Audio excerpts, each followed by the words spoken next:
Lockdown से पहले गीता के घर का नजारा कुछ ऐसा था कि रोहन ऑफिस जाता था और शिविन स्कूल। जिनके घर से जाने के बाद गीता काम खत्म करके बाकी समय आराम करती थी। लेकिन लॉकडाउन के बाद ऑफिस और स्कूल घर में ही खुल गए और इससे गीता का हाल वो तो आपको देखने में ही मजा आएगा। शिविन, ओ शिविन, महाराज उठने के लिए क्या 21 तोपों की सलामी लेंगे? अरे बिस्तर से बाहर निकल, ऑनलाइन क्लास स्टार्ट होने वाली है। अरे तुम भी हद करती हो, स्पीकर की तरह चिल्लाने की क्या जरूरत है? दिख नहीं रहा मेरी कॉन्फ्रेंस चल रही है। अब कैमरा और स्पीकर ऑन कर रहा हूं, मुझे कोई शोर नहीं चाहिए।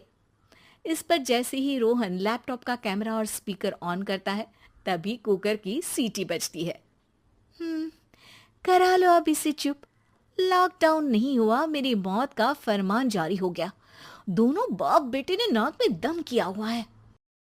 ऐसा बोलकर गीता वहां से शिविन के कमरे में पहुंच जाती है, जहां शिविन अभी भी सो रहा होता है। ओ आलसी, अब अगर 5 मिनट में नहीं उठाना तो आज तेरा गेम और यूट्यूब कैंसिल।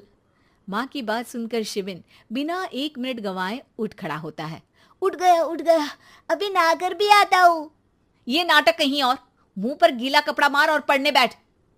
शिविन की ऑनलाइन क्लास स्टार्ट हो जाती है, जिस पर गीता उसे वहां बिठाकर रसोई में चली जाती है। थोड़ी देर में उसे कमरे से कुछ आवाज सुनाई देती है, जिसे सुनकर वो कमरे में वापस आती है। हाय राम, तुझे क्लास अटेंड करने के लिए बोला था, कैमरा ऑफ करके बिस्तर पर नाचने के लिए नहीं बोला था। मम्मी मुझे कुछ समझ नहीं आ रहा, आप बाद में पढ़ा देना ना, वैसे भी अटेंडेंस तो लगी गई है। हाँ हाँ बेटा, जरूर बन जा। तू अभी से हम सबका बाप बन जा। अरे नहीं मतलब कहाँ से लाते हो इतना दिमाग, और पढ़ाई करते हुए ये चला कहाँ जाता है? नाइस क्वेश्चन, दिमाग से पूछकर बता दूंगा। शिविन की बातों से परेशान होकर गीता उसे मारने के लिए जैसे ही आगे बढ़ती है तभी वो कमरे से बाहर भाग जाता है। अब शिविन आगे आगे और गीता हाथ में चप्पल पकड़े उसके पीछे पीछे पूरे घर में दोनों घूम रहे होते हैं।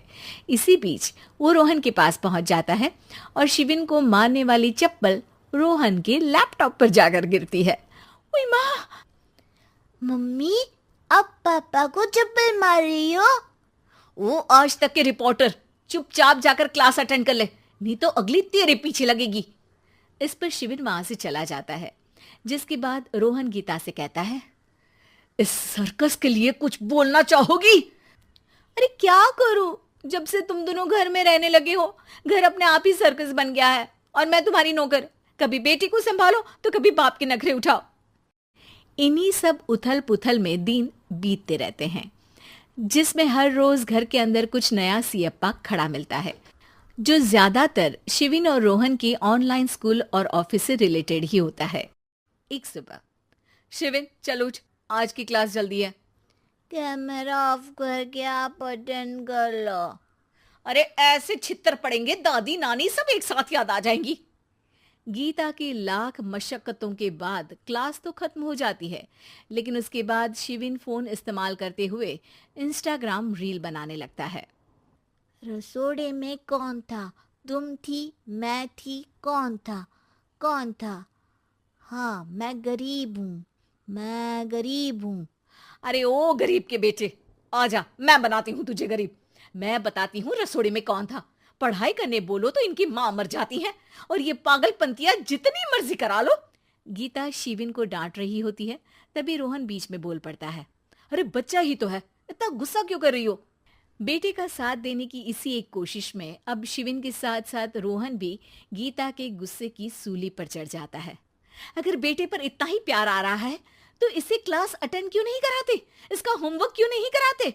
उस समय तो बहुत जल्दी मीटिंग आ जाती है, वो काम मैं करूं और यहाँ इस बेफिजुली की चीज में तरफदारी करके बन जाओ महान। हे भगवान, कोई तो इनके ऑफिस और स्कूल खुलवाओ, मैं इन्हें और घर में नहीं सह सकती। अरे कुछ और मांग लेती, क्योंकि तुम्हारी ये विश इस साल तो पूरी होने से रही, कोरोना। हाय नास पिटे ने जिंदगी ही बर्बाद कर दी। खाए कोई पचाए कोई, कल मुझे चुन चुन कर सबको मेरी बद्दुआ लगेगी।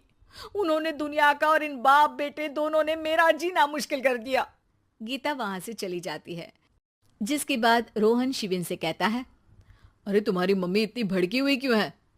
आपकी वजह से पूरा समय घर में रहते हो और उस पर कोई काम कराने की जगह बस ऑर्डर देते रहते हो। अच्छा बेटे, सारा इल्जाम मुझ पर, पूरा दिन तो वो तुम पर ही चिल्लाती है। हाँ, मतलब दोनों का 50-50 है, कुछ करना पड़ेगा।